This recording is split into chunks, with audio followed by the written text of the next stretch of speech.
Mike Molenda, editor-in-chief of Guitar Player magazine, and I'm on Musicians on the Record.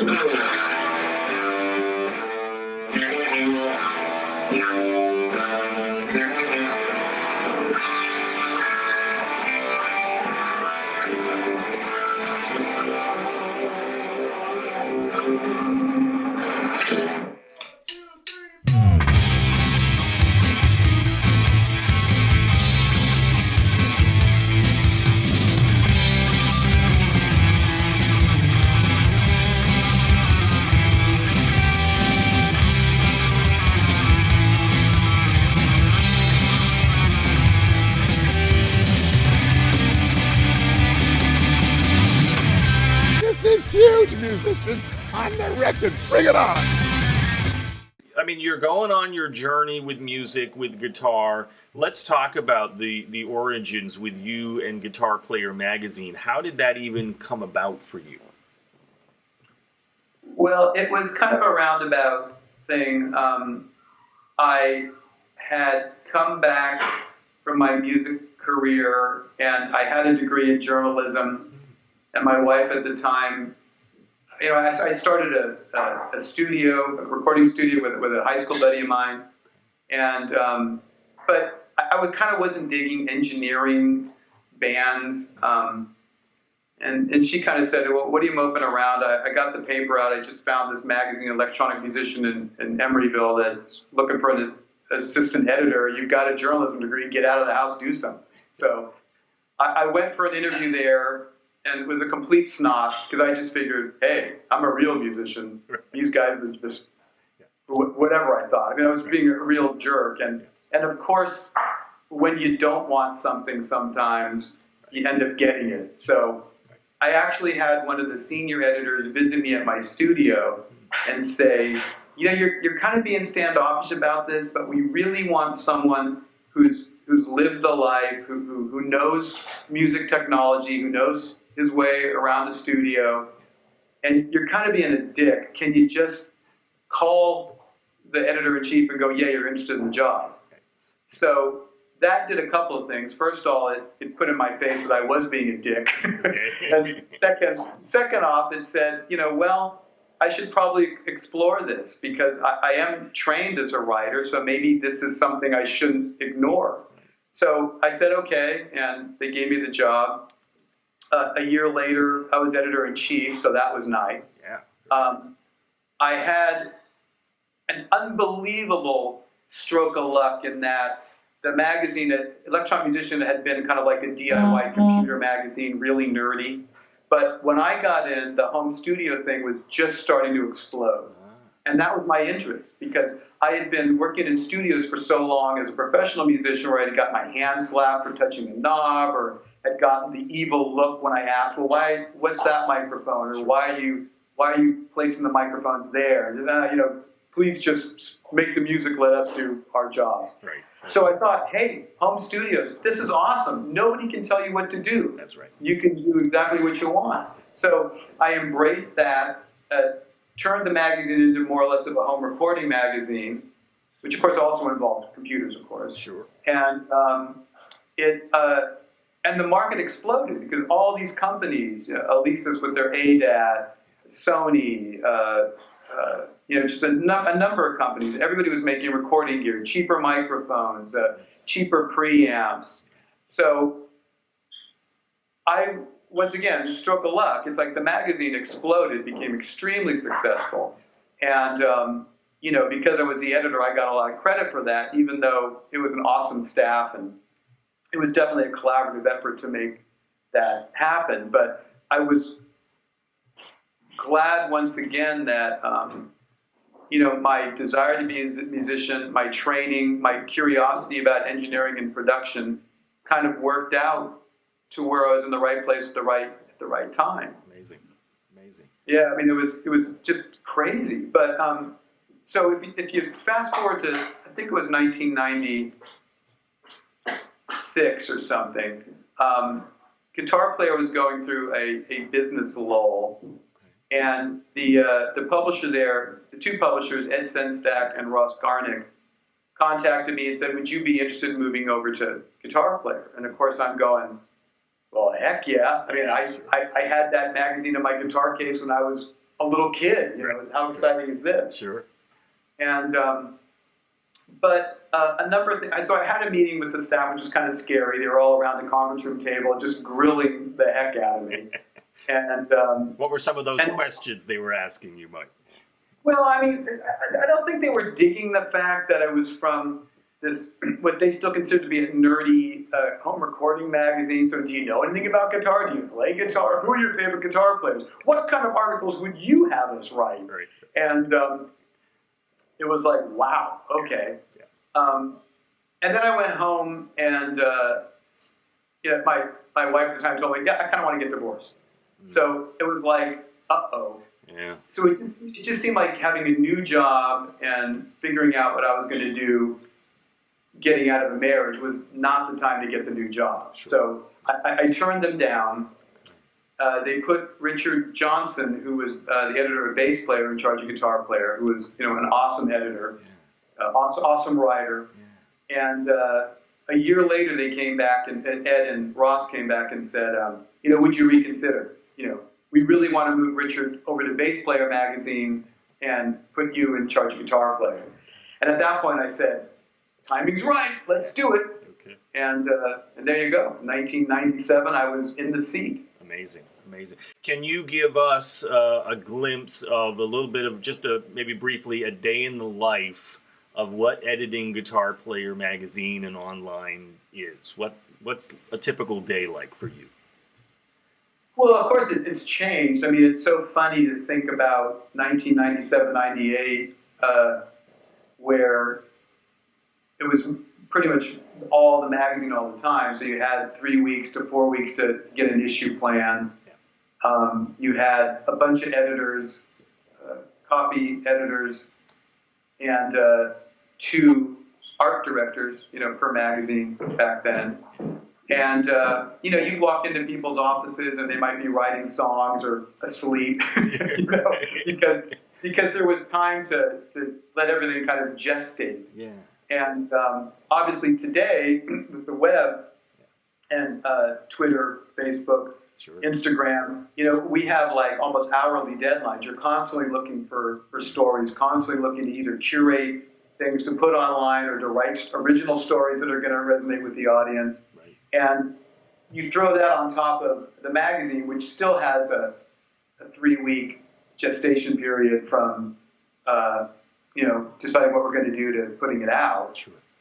But that's a lot of work. It's a lot of work. Because of the way the publishing industry has gone, which has been shrinking, we have less editors to do that work. So it's quite a, I mean, I give credit to everybody on the staff, from the production people to the freelancers to the art directors to the editors. It's a lot of work now. Sure. It's a lot. It's a ton of pressure. Yeah. And we have to still maintain the same level of quality no matter what we do. Yeah. So. And it's all online. People can go check it out, guitarplayer.com. Yep. Yeah. And what are we talking about? Maybe 95% of the staff are guitar players themselves, or has that changed over time as well? Well, as far as the editors go, and it's 100%. It's always been 100%. Okay. You didn't get a job as a guitar player if you weren't a player yourself. Right. Now, if you were an assistant art director or a production person that schedules, you know, the print run and things like that, well, of course, you're somebody who probably likes music, but not necessarily a player. Yeah, sure. What are some of the highlights so far? Because I'm sure there are more to come, Mike, but just being the editor-in-chief, working at Guitar Player magazine, I imagine, like you just said, you spoke with Adrian Belew on the phone. Who have you gotten to meet? Who do you wish you could meet? Well, it's been, I mean, how can you, it's so crazy to even visualize that pretty much every hero I've ever had in my whole life I've been able to talk to or meet as the editor of Guitar Player. Haven't met Jimmy Page, but pretty much everyone else except for John Lennon and George Harrison. Pretty much everyone else you can name, I've had some kind of either written about them or interviewed them in person or on the phone or had a relationship with them. It's been crazy. Yeah. It's been. I mean, and it's all about the job. But I still realize too that it's all about the job. You know, it's not. I've made some good friends, but I've also made those good friends because I'm the editor guitar player. So I always make sure that that's always top of my mind in any interactions. You know? Exactly. Right. Let's talk about a beginning guitar player, someone who's just finding out about Guitar Player magazine and wants to learn. What are the top 2 or 3 things that you would say to them of where to go on their guitar journey? Well, I think that today you have to realize that the guitar is not just a virtuosic instrument. You don't have to look at Al Di Meola or any of the, or Brad Paisley or something and go, oh, there's no way I'm going to be able to play like that, so I just forget about it. I mean, the guitar, if you're someone who wants to communicate through music, whether it's songwriting or instrumental music or whatever, you have to realize that the guitar is an awesome starting point. Even if you just make noise with it, you shouldn't be afraid of it at all. You can buy some pedals and create some amazing stuff for EDM music or whatever. You can do soundtracks. You don't have to sit there and spend 5 years studying every mode and voraciously practicing your chops. I mean, it's good if you do. I think you'll be emboldened and get confidence and grow as a person if you do take that journey. But you don't have to. You can just be someone who makes noise with the strings or is creative. I mean, sometimes we forget that someone who can come up with a great chord progression is an awesome guitarist, as much as someone who can come up with an awesome guitar solo. You bet. So exactly. So I mean, I guess the main thing, trying to get younger people to gravitate to the guitar, is just not to be scared of it. It's there to be used any way you want to use it. You don't have to be a super technical wizard. You can be a genius composer and use the guitar as a way to get there. That's right. No question about it. Yeah. As well as, so that would be maybe for a beginner. What about someone who's looking to make it in the music business? Because there's been a lot of changes with that, Mike. What advice would you give them? Well, it's hard. It's hard to go. I mean, even though it was brutally hard in my early days, you depended on record companies, you depended on managers. But if you did get lucky and get the nod, you could raise a family on the revenue you were going to make. Right. Today it's hard to point to what you're not making on streaming audio, what you're not making on CDs not being sold as much, what you're not making on YouTube advertising. I mean, if you get 1 million YouTube views, can you raise a family on that revenue?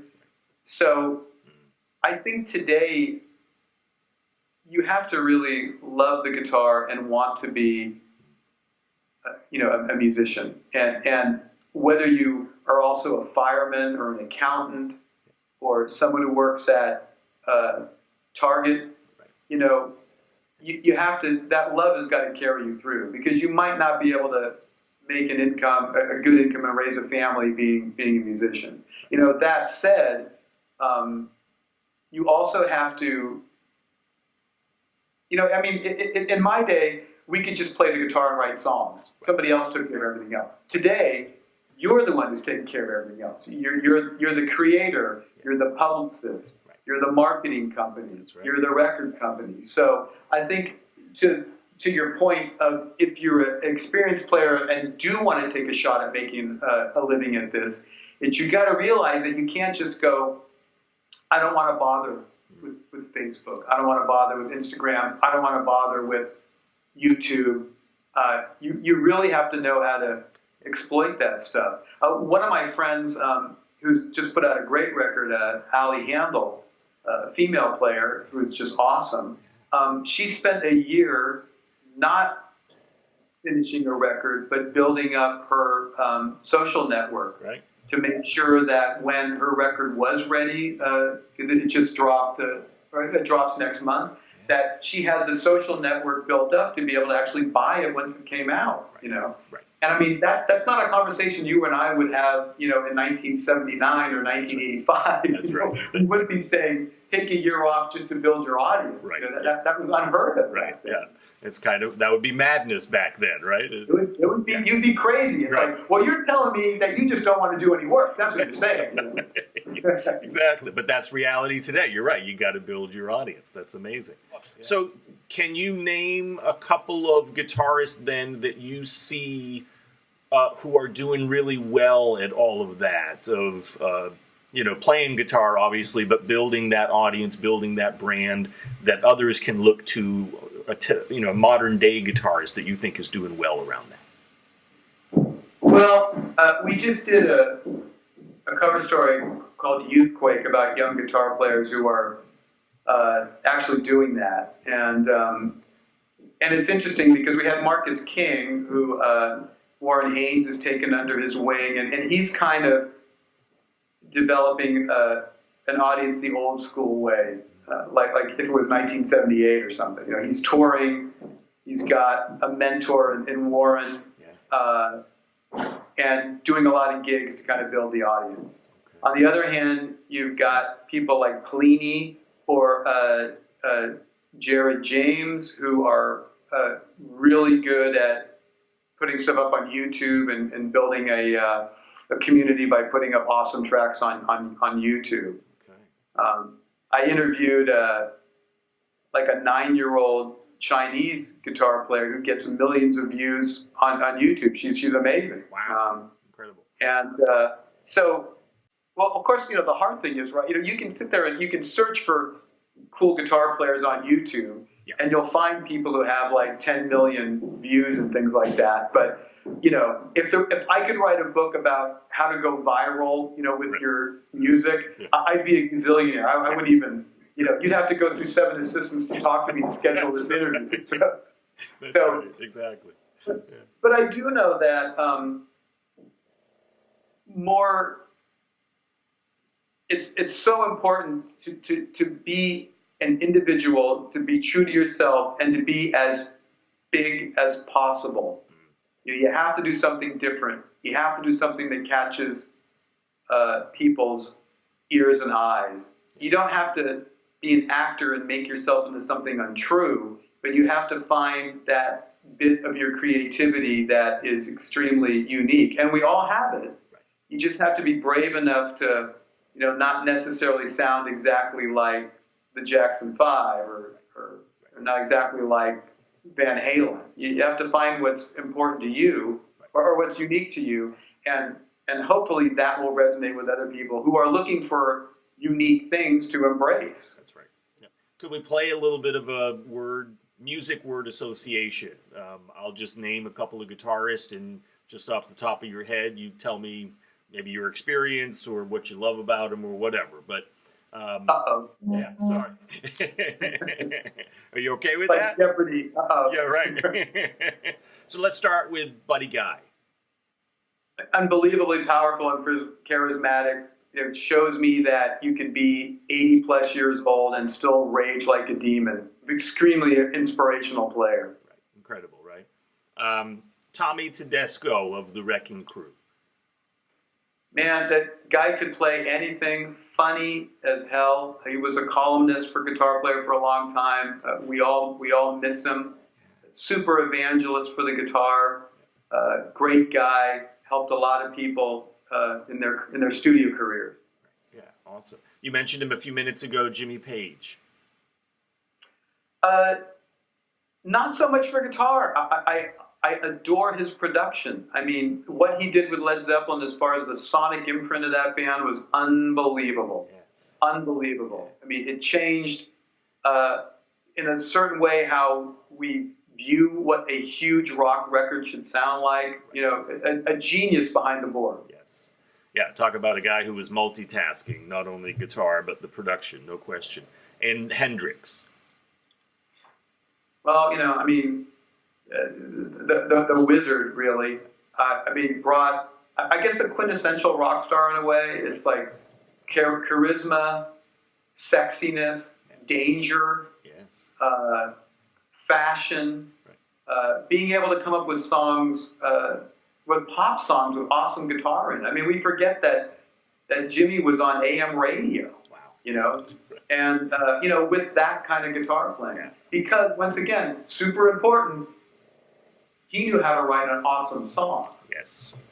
You know, all that technical guitar playing and all that tone that guitar players go for, it just sinks into the dust if you don't have an awesome song supporting it. That's right. Definitely a lot about the song, right? No question. Yeah. No question. Yeah.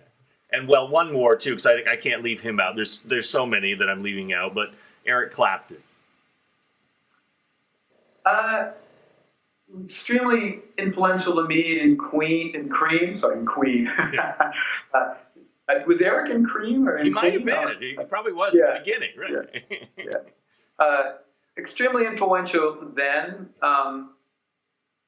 I wasn't really attracted to the blues, but even though he was playing blues rock, he kind of showed me that blues could be cool, which sounds like I'm being a jerk again. But, you know, when I was a kid, I wanted to play rock, and he paved the way. Yeah. You know, later on, I think it got, you know, well, I mean, Derek and the Dominoes, too. I mean, the pain he was going through, we all know the story about being in love with George Harrison's wife and all that. Sure. I mean, once again, when I mentioned earlier that I'm attracted to ferocious players, I mean, can you be more in pain and can you have more blood on the tracks than that record? Right, exactly. Since then, you know, he's definitely being a polite player these days, which is less interesting to me. Sure, right. And then, so for a guitar player, obviously, and being the editor-in-chief of Guitar Player magazine, how much do you still get to play, Mike? Because life gets busy and, you know, the work takes a lot of time. How much do you get to still play? Well, I play a lot. My original music tends to go more for, you know, can I throw that out for other people to play, or, you know, do I have some contact to get it as a soundtrack somewhere? But I started a few years ago this band called The Trouble with Monkeys, which kind of rocks out the hits of the Monkeys, which I love. But I just figured, hey, if we put like really heavy guitar on that stuff, would it be fun? That's fantastic. Yeah, totally fun. I love it. Where could people go see that? Either online, or where do you still play? Yeah, I'm going to. We got a little mini LA tour next week. We play all the time, which is, you know, beneficial for me because I need to be out there and be part of the community. I can't just be this retired guy in an easy chair writing about guitar. So the Trouble with Monkeys allows me to not only get my yayas out, because I still feel 25 years old when I step on that stage. But the other thing is I get to test guitars, pedals, amplifiers, you know, other accessories in a real world environment where I'm just beating the crap out of that stuff. That's right. You know, on stages. So everything feeds everything else. But yeah, we play a lot. There's a website, you know, thetroubledmonkeys.com, if anybody wants to take a look. But it's been fun, and it's amazing how that music will resonate with young people who might not have seen the TV show. And obviously, if you're, you know, in my generation, and that's all you did between 66 and 68 was every time the Monkees came on, you were glued in front of the TV show. You know, it's, you know, we have an audience of those people as well. It's been really fun. I was going to say, have you had a chance to meet Mike Nesmith and talk with him? I haven't met him. The other Monkees I have met, and they've been supportive. And also the record, when the last record came out, Rhino actually asked us, you know, through the Monkees asked, you know, or at least I don't know if it was Mickey or Peter or what, said, are you going to punk up any of our new songs? So we actually did punk up their single, She Makes Me Laugh. So that's something we're doing. Wonderful. That's fantastic.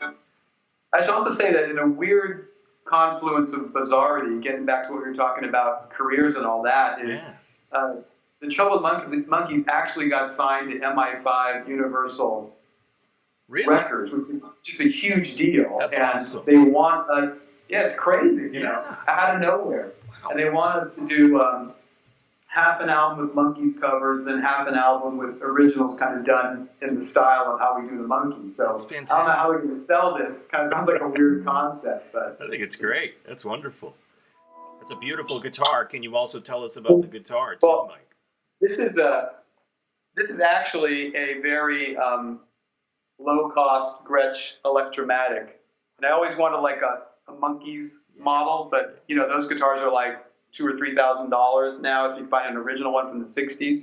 But I did find a company that will make these Monkees pick guards. Wow. So I just found the red guitar with the Monkees pick guard. They also do this awesome thing, if you can see that, where that's, you know, the headstock there. Yes. So it's a faux Monkees guitar. And, you know, obviously being the editor-in-chief of Guitar Player Magazine, you also get a sneak peek of, you know, what's coming out as far as guitars, all of the cool gear. What that you might be able to tell us, because I'm sure there's stuff you can't yet, but what is kind of mind-blowing to you of what's coming out maybe as far as like gear or guitar stuff that people can really get excited about? Well, if you're a guitar player, you know, there's constant innovations with, you know, on the digital side, you know, to be able to plug into a device, whether it's from Line 6 or Kemper or, you know, that you just, or Boss or any of these companies that make a digital guitar tone producers, let's say, whether they're amps or pedal boards or things that you plug into GarageBand or whatever you want to record with. Yeah, those are getting better all the time.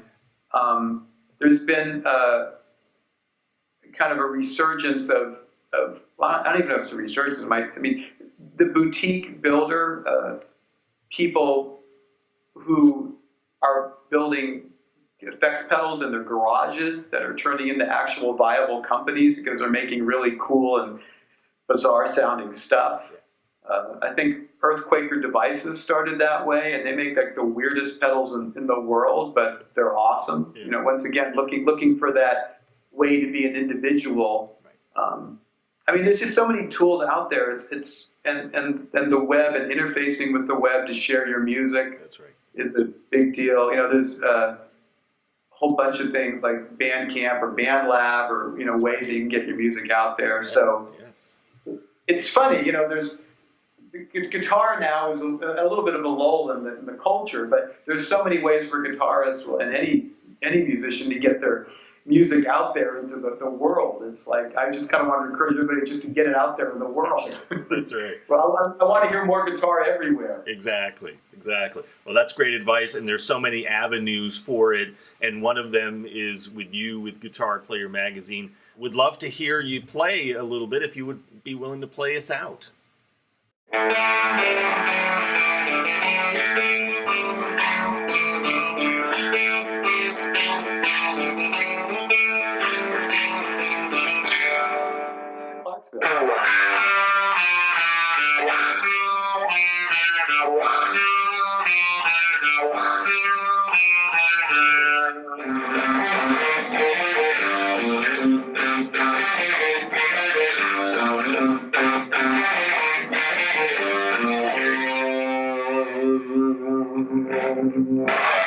Mike, thank you so much. I really appreciate your time and being on Musicians on the Record.